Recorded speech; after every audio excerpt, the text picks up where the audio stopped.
universal change. I think you're talking to the right people. Please join me in welcoming Chanel.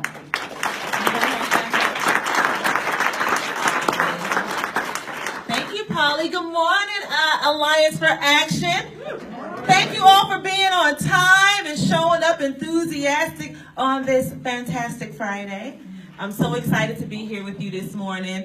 I do apologize that we were unable to set up the larger screen, but I'm just going to do a little improvising momentarily, and I'm going to flip this bad boy because I think it's really important for whatever I can share.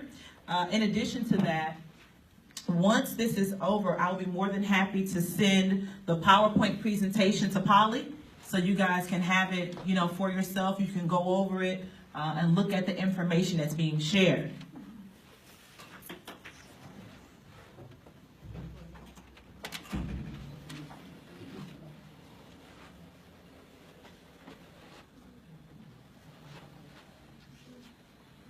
Girl power.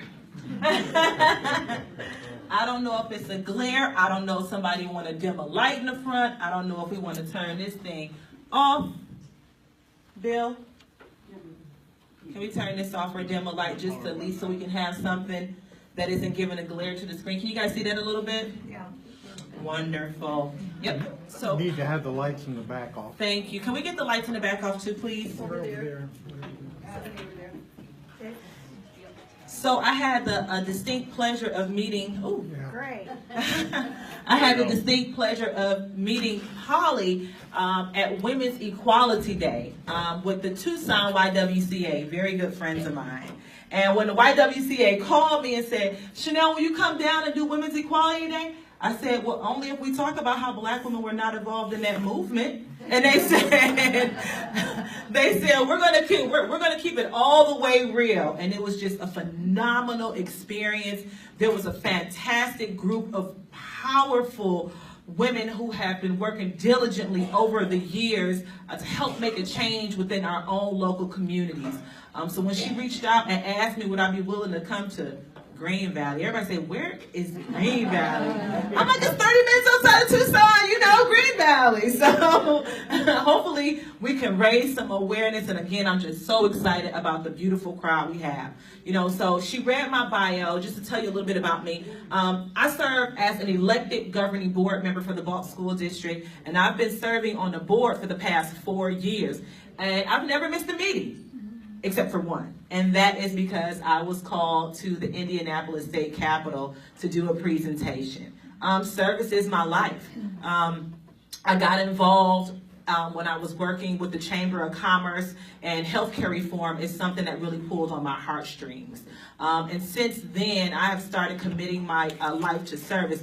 But I learned so much serving on the governing board because I'm also a parent. I have my son will be 18 in a couple of weeks. So I had a lot of experiences as a mother growing up with him when my son would start getting suspended from school when he was in kindergarten. And it's like, what is this about? Like, what can a kindergartner do? And, going forward, we had to deal with discrimination. My son in the 5th grade, he's real creative. We from Detroit, and he liked to put haircuts and he liked to put lines in his head. And then the school tried to accuse him of being in a gang in the 4th grade.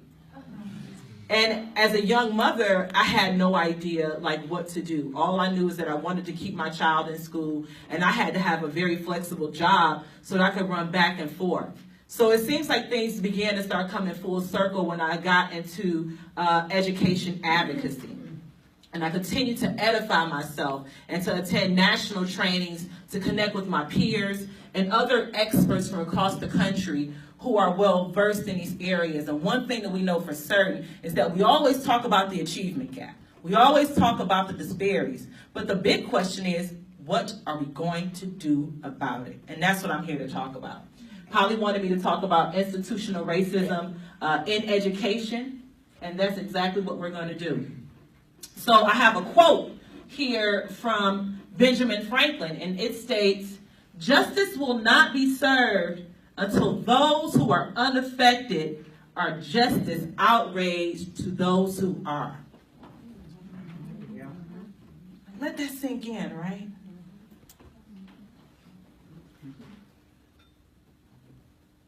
So I don't know if you guys ever saw this video, and like I said, I'm gonna send this PowerPoint presentation to Polly. It's called The Unequal Race. It's a few minutes, and I hope that you are able to, I hope that you are able to see it. Now I know I have to press something to get it to play. And if I don't, I can go pull it up. One moment, please.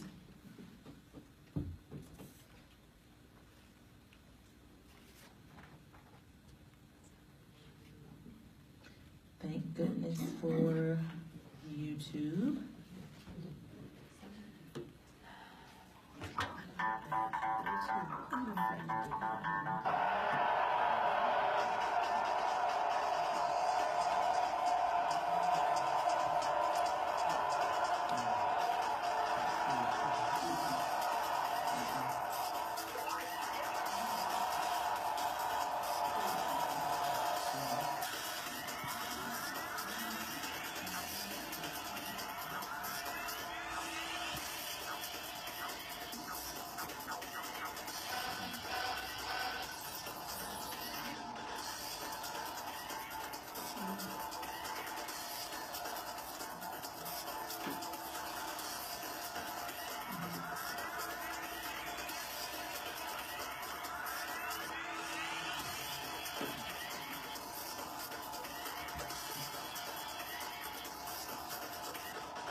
And these are the disparities.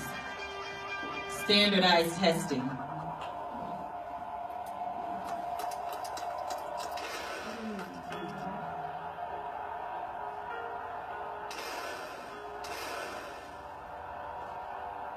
Can you describe for us what's going on? Yeah, this is the school to prison pipeline. School to prison. School to prison pipeline.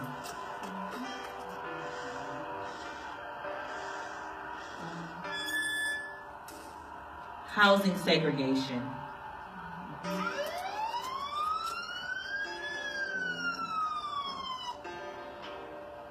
Racial profiling.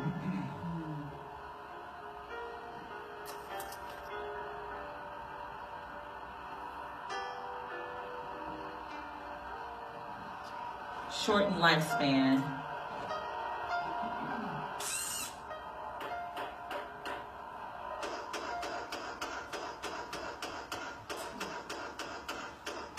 Connections.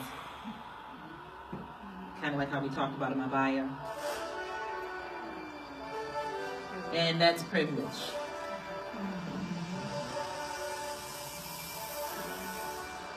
Old boy network.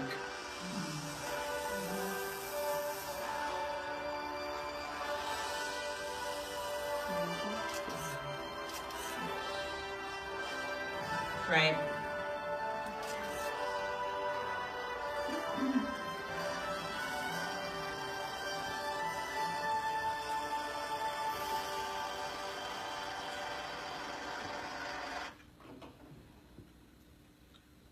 So when I joined the board, you know, I attended and started attending these conferences and learning more about like these disparities. I wanted to know, what does our school district look like? What do we look like? How can we do some self-evaluation? Are we doing something new and innovative, or are we adding to the problem?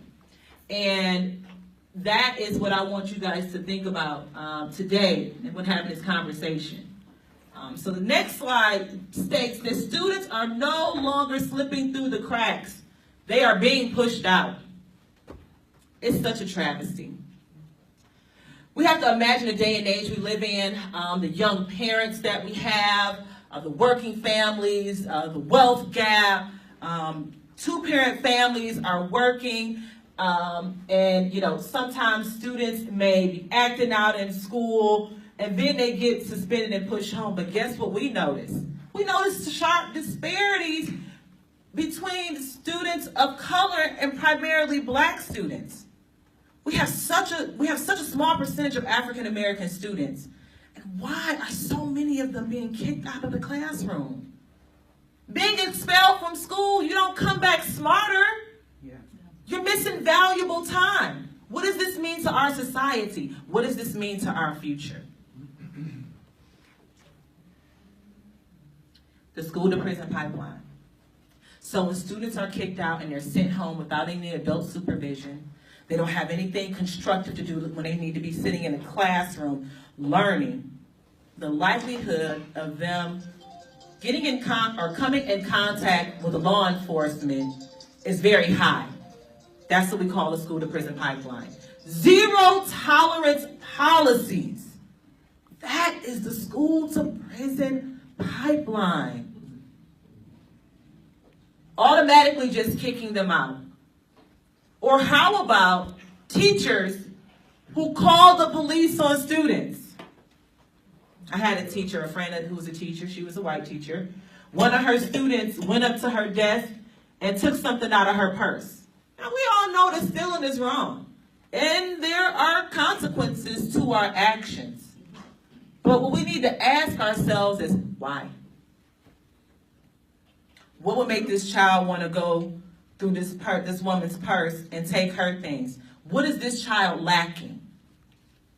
We need to start meeting students with understanding and not just discipline. How are we going to produce these productive members in society if we don't? So, now this looks like this one's going to play. This is a campaign. I was at the Women's March in Washington, D.C. last year. It was so lit. It was so amazing. My girlfriend, she hooked us up. First we had VIP passes, but that wasn't really nothing. We needed the backstage passes. We had the backstage passes. And the following day, Planned Parenthood hosted this huge training session with like 500 women. And there was this panel. And that's when I met the National Women's Lawyers Association that shared this news with me.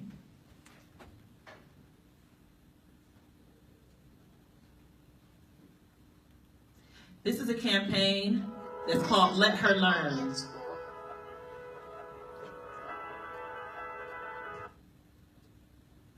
So I'm going to pull this up on YouTube so you guys can see it a little bit larger.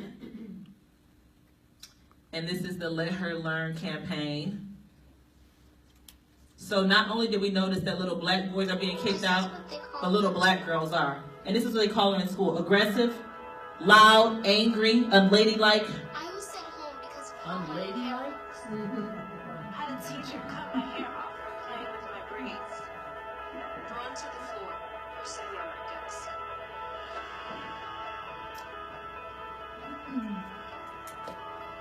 Black girls are suspended 5 times more than white girls, but they don't commit more serious offenses. Why is this happening? Great. I'm strong. I'm sensitive. I'm powerful. I'm smart. I'm a leader.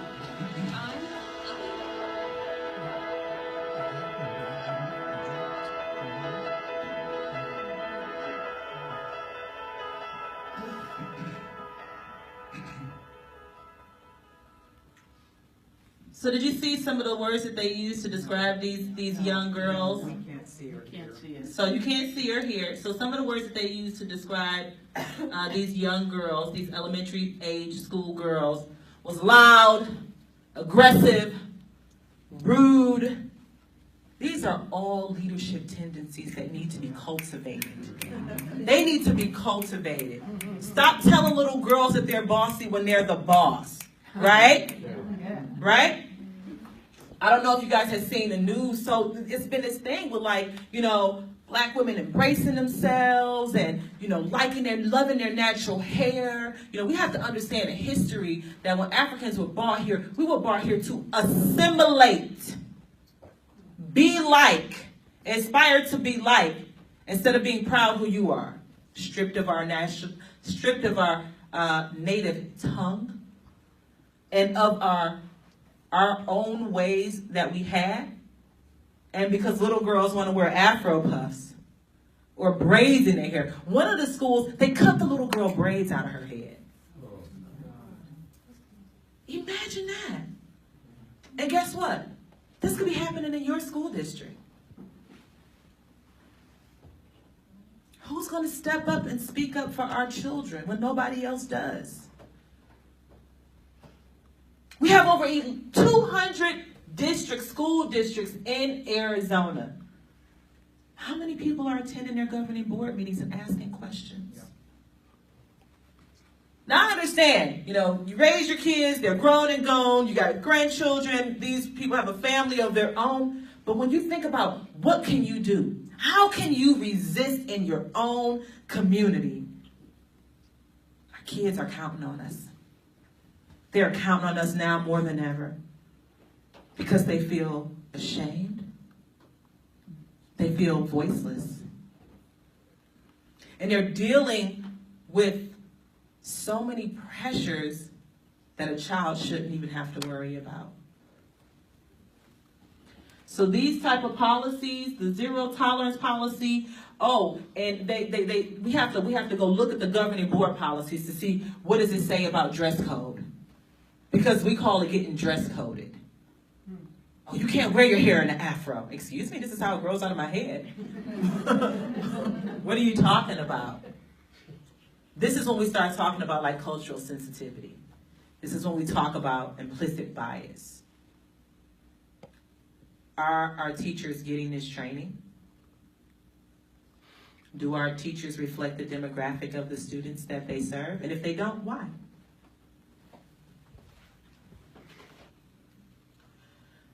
So this is the definition of institutional racism.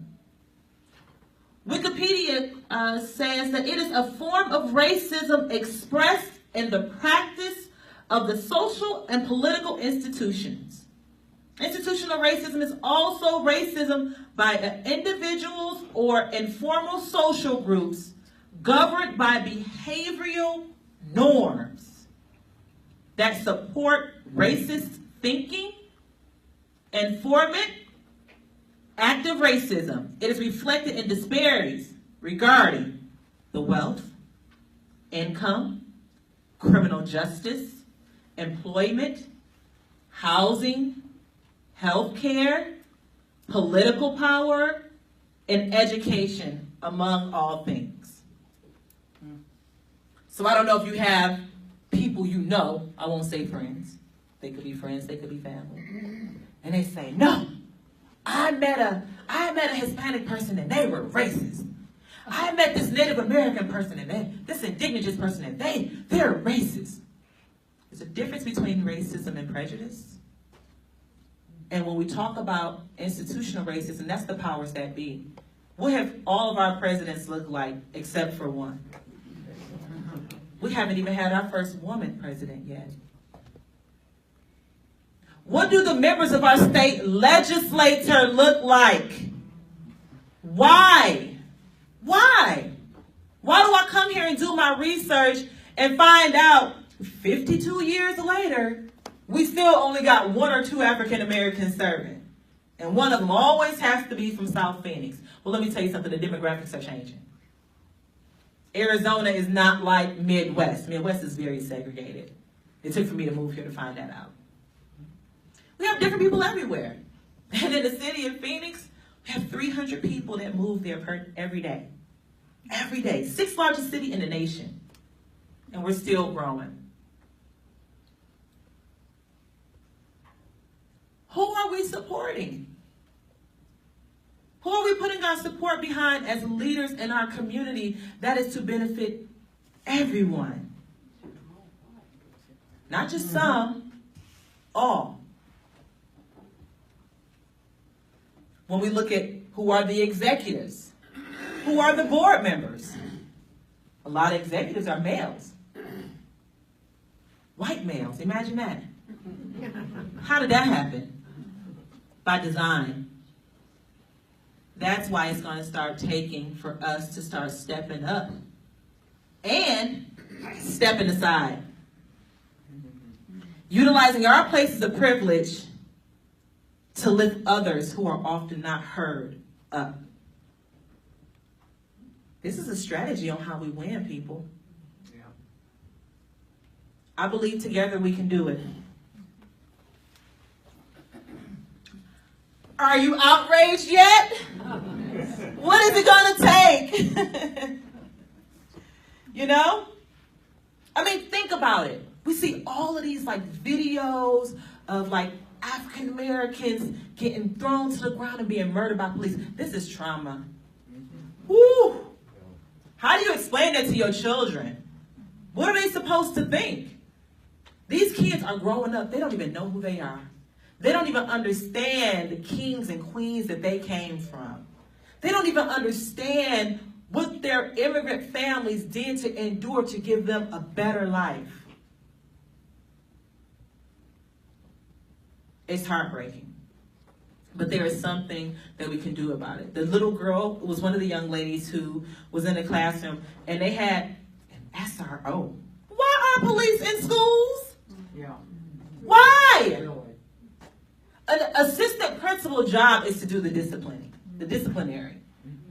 Why are we saying, and please note, the Arizona State Legislature last year, Kimberly Yee, who's a Republican, put up funding and put up a bill so that they can fund school resource officers. And guess what the percentage of the data is that shows that having school resource officers in schools helps students?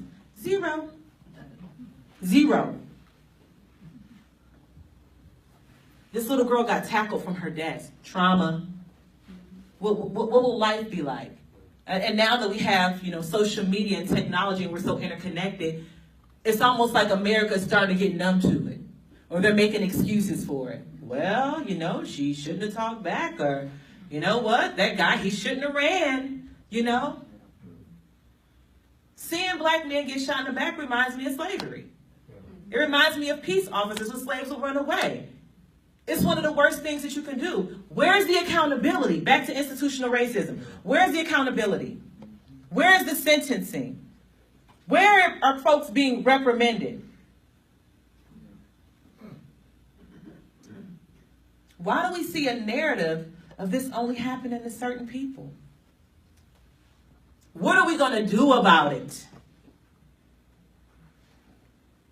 I spend a lot of time protesting in the streets, advocating, speaking up at public meetings, and even calling meetings with our local police department. Bringing in community activists so we can try to figure this thing out together.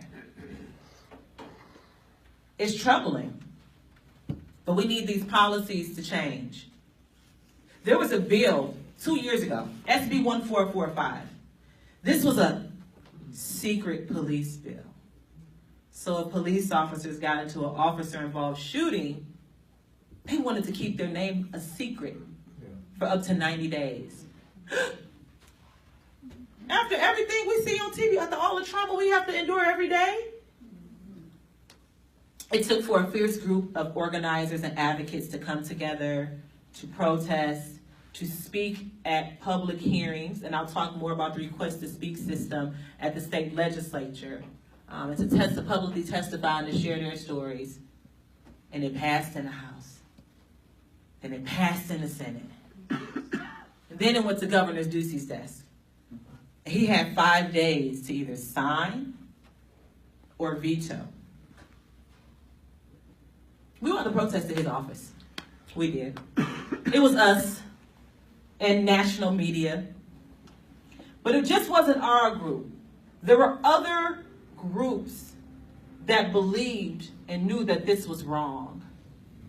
And what do you know? It was one of the first of 3 bills that Governor Ducey vetoed. Power of the people. We do have people power. So when we talk about children and the disparities and their environment, like what is their home environment? What are these environments like? We know it's not like when you all grew up. You know, mostly 2-parent homes, and maybe you had a stay-at-home mom when you got home from school. Things are very different. Students are affected neurologically. And I'm not sure if you heard of this term, but it's called ACEs.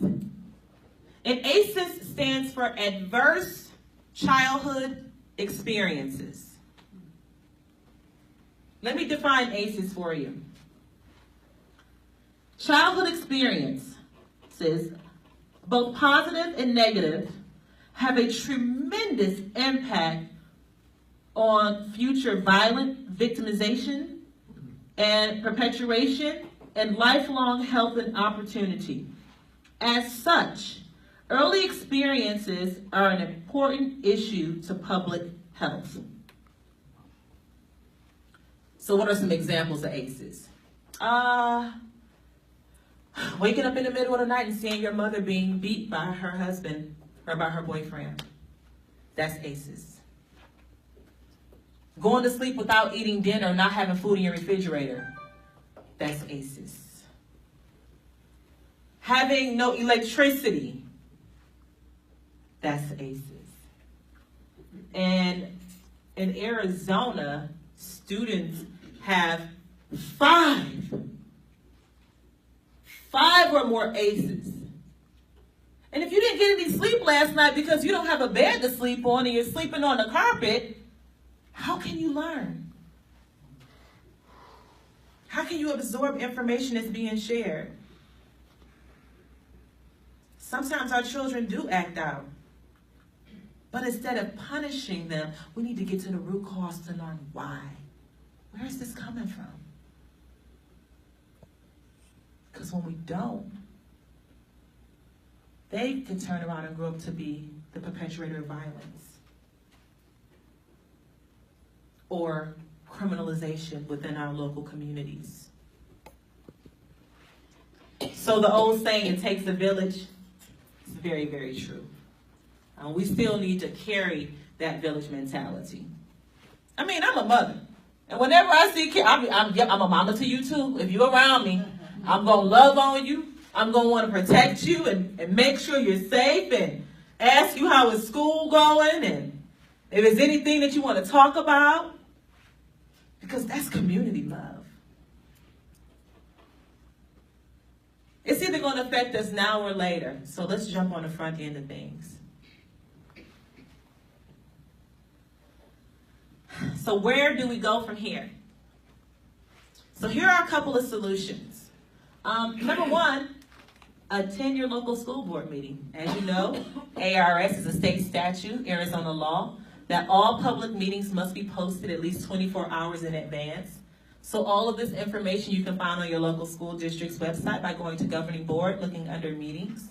You also can stop by the school. There's also a paper posting that should be outside the district, the local district offices. You can see an agenda. We have this new thing called board docs. When I first joined the board, we didn't have board docs. Our secretary literally had to go to each and every one of our houses with like a book like this big. It was like 500 papers. I was like, good God, what have I got myself into? Like that. But it also posed a privacy issue, because what if I'm not home and someone sees this information that's very sensitive information? So now it's online where you can look at the agenda, where you can see what's being discussed. And if you have questions when you come into that board meeting, You fill out a form and let them know that you want to speak and you just have questions. You know how powerful that would be? Just think about if you all went to a school board meeting together and you started asking them questions about student disparities, achievement gaps. That could really help some children out, really help save some lives. Another thing that you can do is, once you get to the board meeting, ask the school board for disaggregated data on student suspension, broken down by race and grade. No, we're supposed to be transparent, right? Where's the accountability? Because what we hear, my district is K through 8.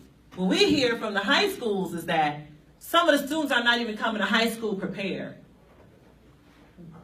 Where's the gap? What are we missing? Are we doing everything we possibly can? And if we do notice those achievement gaps, then we need to ask deeper questions. Who are these teachers that are pushing these kids out? And why? And how qualified are they? And do they represent the values of our district? I know that we're desperate for teachers, but we cannot be at the detriment of our students. I had a fine elementary school experience growing up. Detroit Public Schools did me right. I'm so grateful and thankful that I had teachers that would hug me, told me they loved me, they believed in me. Ooh, and they pushed me for better. They was like, no, back straight, Miss Powe. I was like, okay, jeez. They taught us how to speak with wireless mics back then. I was like, whoa. And I'm so grateful for my Glee Club, who taught me all the songs that I thought that like I probably didn't need to know, but like I don't even know if kids even like know these songs growing up. Take me out to the ball game. Like, all right, you know? I found myself singing David Seeger the other day. Like, it gets ingrained in us and it's good. So I also listed some resources and also some active advocates. And one of the first things is that how many of you are signed up for the Request to Speak system in Arizona? Okay, we're doing pretty good. We could do better. Polly, maybe you guys want to get like a Google Doc going around, and for folks who can't make it down to the state legislature, collect their email addresses and information, because you know that is another disparity. Why do we have to go down to the state capitol to sign up at a kiosk in person to be even a part of be a part of the system? Why we just can't log in? So you got to go down to the state capitol to sign up. Once you sign up at the kiosk, then you can activate it remotely. And I bring that up because this year I was at opening day, and this year they start moving fast on committee meetings. Like committee meetings used to start like in February. They started committee meetings the first week. So while people are at school or at work, there are decisions that are being made that are directly impacting their lives. And if you're not there, you're either at the table or you're on the menu. And when you're a minority, that's one strike. When you're a woman, that's another strike. Don't be disabled, because that's another strike. We have to get into the mindset that if one person in our community is under attack, we are all under attack. United we stand, divided we fall is not a cliche. We can live this. And it can start today, as soon as you make up your mind. There's a bill that's being introduced by our only African-American state legislator, male, because we recently got a female. You know Dr. Jeray Peaton. Yeah. Yep, and she's LD4, right? LD4. Representative Bowling is a former teacher. And he noticed the disparities. And this link will actually have the information about his bill. It's HB 2018. And then student suspension and expulsion, HB 2018. 260 preschoolers get suspended a day. What are you doing in preschool It's laughable, right? Yeah. But this is serious business. I remember when I brought this up at my school board. Y'all could just look at the meeting minutes, February 2016. I saw it as a best practice when I was away at a conference, absorbing information like effective governing board members do, right? I'm not coming to board meetings with just my own perspective and my thought process. I'm connecting with national peers and experts to work to get to the root of the problem and having real conversation. And if you're not talking about systematic and institutional racism, then you're not getting to the root of the problem. And that's why this is why we're at the place we're at in this country right now. Because our kids don't even know themselves. Growing up in Detroit public school, I went to a predominantly black school, but baby, you better believe. We went not only to go see Alvin Ailey, but we went to go see the River Dancers. We went to the Chinese Cultural Center. We embraced and understood and had knowledge of the history that minorities went through this country because they helped build this country. Our students need to have pride in themselves. And banning ethnic studies, that's a disservice. So there are different things that we can do to go around some of these laws or practices, and that's by being strong advocates like I know you are. There is a new initiative formed by the ACLU of Arizona. So essentially, if the ACLU come to your school district or they find out through the Office of Civil Rights, which is at the federal level, and they see that you have disproportionate suspension, they come in after you. And you're getting sued. So you think about, we don't have any funding now. Imagine if you get sued for a couple of $1 million. This can be avoided. This can be avoided by ensuring that teachers and staff have implicit bias training, cultural conscious training.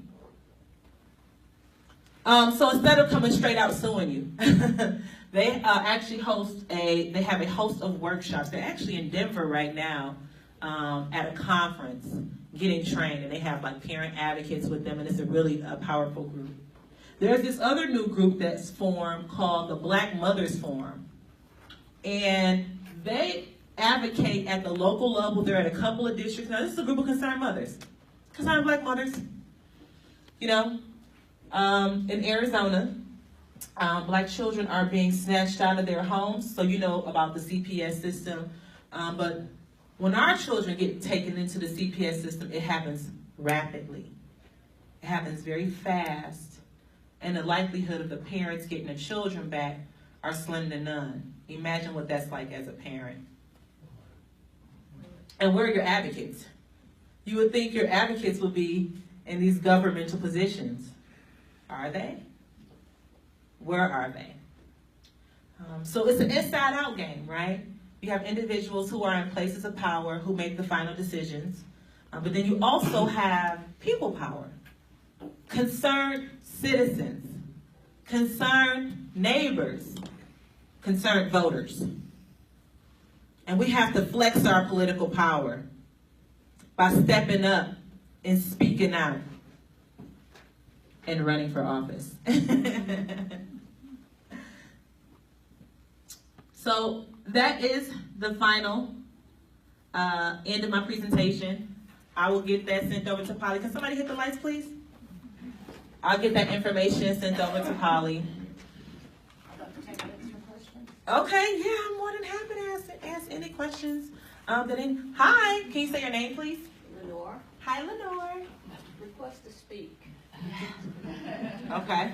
It is a difficult thing to use because it's hard to tell where the bills are in the process, where they're going to be next, and when you can speak. So is there any good training for requests to speak? Arizona Advocacy Network. They travel around the state. They meet with a variety of groups. Joel Edmond, he's a great contact. He's the executive director over there. Reach out to him. It kind of changed a little bit too, because I was on last night and I'm like, hey, where's the space where I can leave my comment? Trying to navigate. But let me share something too. Having a relationship with your representatives. You know, whether you like them or not, you know, go to their website and get added to their email listserv. Call the state legislature and ask them, can you be added to their email list? Because guess what that also provides you with? It also lets you know when they're making appearances. That's not necessary for us. We have a very intimate relationship with our residents. Okay. All three of them. I don't know who represents you guys. Who are you representing? All Democrats. Oh, good. Very good. Oh, so what you do is, what you tell them is, what you say to them is, hey, keep us up to date on what bills we need to be aware of. Hey, even if they have a great bill, hey, let us know how we can support. Let us know so you guys can log in, give them the thumbs up, you know, leave any comments you want. And they can also let you know about bills that's coming from elsewhere that could be damaging. So ask them to send you updates, and stuff does move fast, as you know, in the state legislature. What you can do when you go into the request to speak system, when you log into AZ Ledge, you can look for daily agendas, and they'll let you know like when different committees are meeting, when you can check out that daily agenda. Also, feel free to call the Democratic staffers. Democratic staffers, they're very helpful. Or if you use another party, you can call them too. But if you call the staff, they'll be able to send you information. Thank you. You're welcome. Is there any other questions? Hi. What's your name? Matthew. Hi, Matthew. Yeah, I got to tell you, we are exceptional. We used to live up in Ahwatukee in Phoenix, but here we have an exceptional group of representatives who keep us informed on everything and who we support very well. So that's different than it is in Phoenix. But what I wanted to ask about is, in terms of holding public schools accountable, what effect does that have in terms of perception in driving the charter school agenda that seems to be growing? The ACLU is also working on that. So if you go to the ACLU's Facebook page or go to their website, they have an initiative that they're working on. Let's also not be remiss to attend our State Board of Education meetings. Those typically happen at 9 o'clock at the Arizona Department of Education, where these decisions are sometimes hastily made and occurring. Also do your research on the Arizona K-12 initiative. I thought it was something beautiful, and it was masked to be something else, so I was a little bit disappointed in that. But everything starts at the local level. Right? All politics are local, so that's why I say start going to your local school districts. And if you notice that there are people who are not representing everyone, then we need to encourage people in our community. And sometimes that's what they need. You know, even sometimes like women, like we sometimes are like less reluctant to like step up and to run, you know. But when we are encouraged by people who can believe in our ability to lead, it's something that we're willing to do. All I ask and all that I recommend is that school board members continually educate themselves, and they need to have professional development constantly. Because when you don't, you look like a deer in headlights when you're talking about this. When you're talking about issues that's happening in the school system, and you don't know what's going on. I have this book I'm gonna pass around that you guys can take a look at.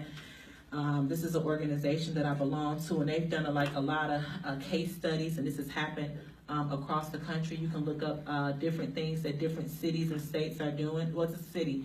Different cities and different local boards are doing, and how they're helping combat some of those disparities. So I'm gonna pass it around for everyone to take a look at.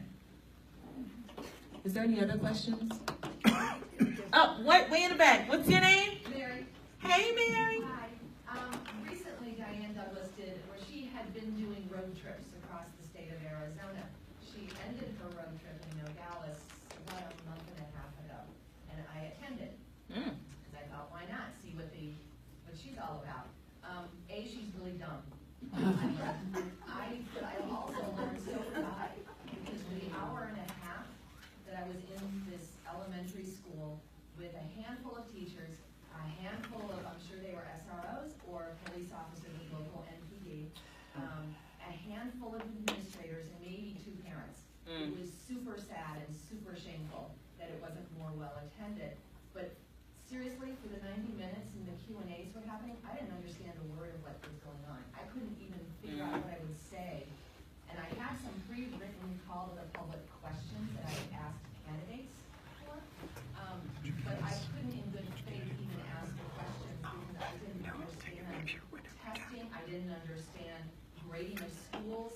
There were so many things I, as a public person, just couldn't fathom how any parent would understand even to ask her a question, let alone the school board or the school administrators.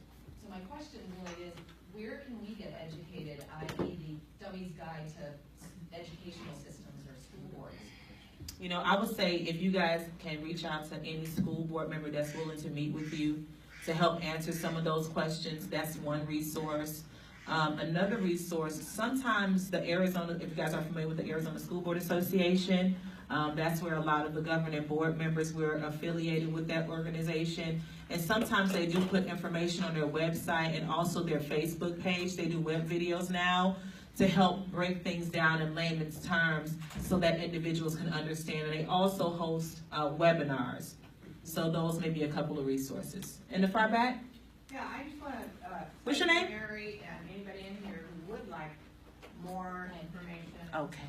There's a couple of people that I can recommend. Linda Lyon, who is the president of state president of the school board, and she will be our guest speaker on Sunday, March 4th at Changes Happening. Boom. And so that's one. And she has a blog called Restore Reason. So if you want to go on your computer and do restorereason.com, I think, you can get to her. The other person who is extremely valuable in not just educational matters, but all state legislative actions being discussed and so forth is, oh dear. Ann Schneider. Ann Schneider. And she puts out, what's the name of her blog, Lord? Oh, what is it called? Arizona Legislature Alert? No. What? Arizona Legislature. No, it's legislative action. Yeah. Legislative.action.com. So that's another valuable resource. And I'm more than happy to send an email to Polly to get her in contact with the ACLU and maybe also possibly get you guys some training from the Demand to Learn so you can have a better understanding, because that's what they do. They come in and educate you. Then they start teaching you how you can advocate for children's IEPs. We have a question right here. Hi. Yes, you. Oh, me? Yeah. I was looking at it, she was like, what? I do have a question. Certainly.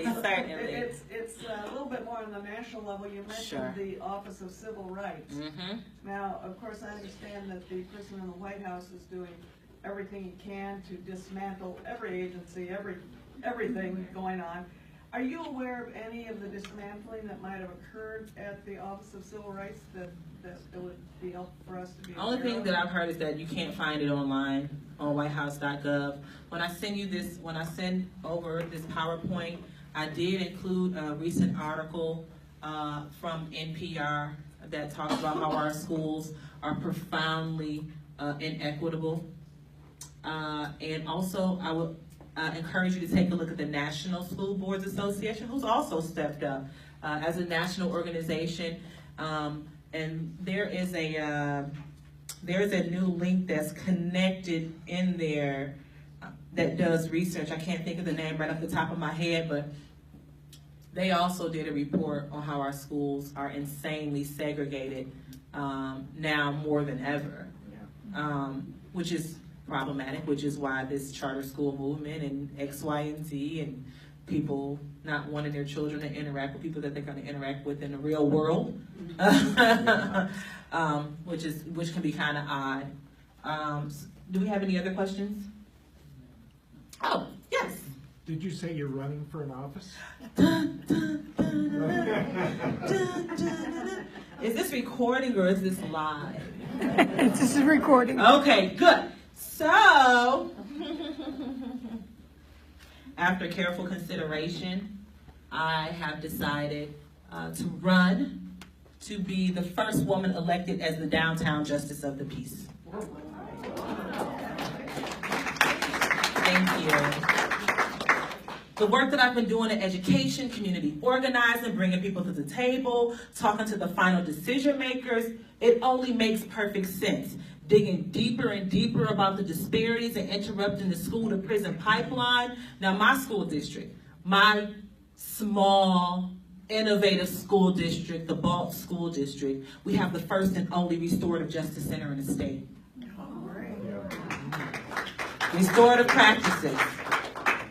And as I learned about equity is just not one thing. It is so many different layers to this.